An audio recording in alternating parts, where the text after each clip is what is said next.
Ергешбай.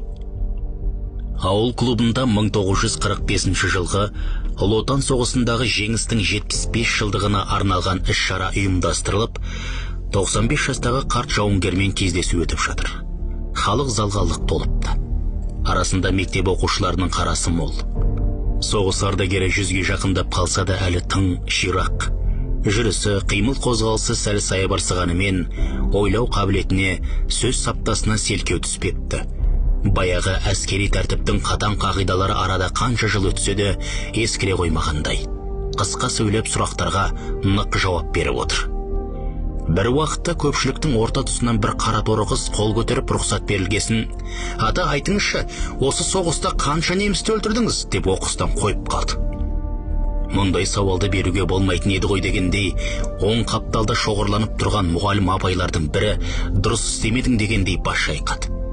Төрдегі қарт жауынгерге бұл сұрақ жайсыз тиді-ау. Орнынан қозғалақтанып барып, оңтайланып қайта отырды. Сосын іле ақ басқан қабағын көтеріп, құр терісімен сүйегі қалған сұқ саусағын шошайтып, «Біреу» деді. Оған зал ду күлді.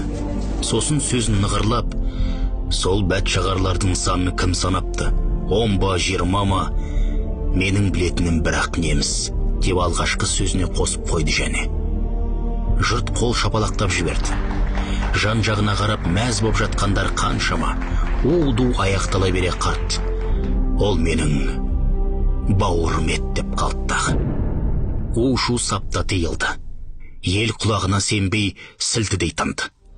Қағыс естідік пе дегендей бір-бірінен сұрап жатқандары да баршылық. Бұл кісіні бес саусақтай білетін ауылдастар аң-таң.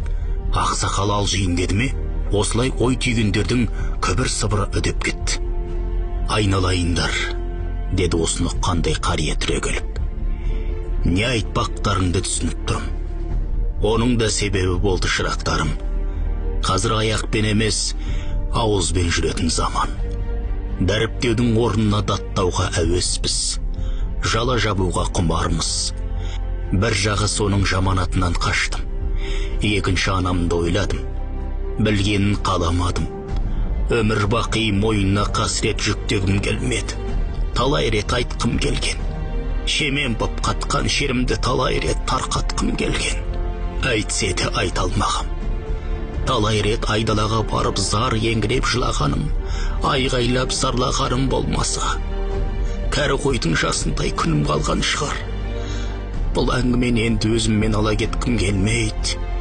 Кинодан көріп, кітаптан оқып жүрген шығарсыңдар шырақтарым. Соғыстың не екенін, адам баласына қандай зұлмат әкелетінін, сол қырғын менің ойымша заманымыздың алға даму үрдісін кемінде 100 жылға шегертті. Миллиондар ұрпақсыз, тіпті қиянсыз кетті. Миллиондар дүние есігін ашу құқығынан айырылды. Миллиондардың отбасы қара жамылды. Әке ағасын, іні бауырын жоғалтты.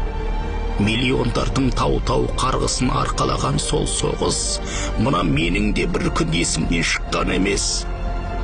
Бауырымның өлер алдындағы «Апам, апа» деген маған түсінбей қараған қош жанары осы уақытқа дейін көз алдымда. Менің қидалғаныма, жанымды қоярға жер таппай жүргеніме қарап отырсам биыл бақандай 75 жыл толыпты. Қарт одан әрі сөйлей алмады. Кемсеңдеп костюмінің ішкі қалтасынан бет орамалын алып көз жасын сүртті. Сөйтті де екі иығы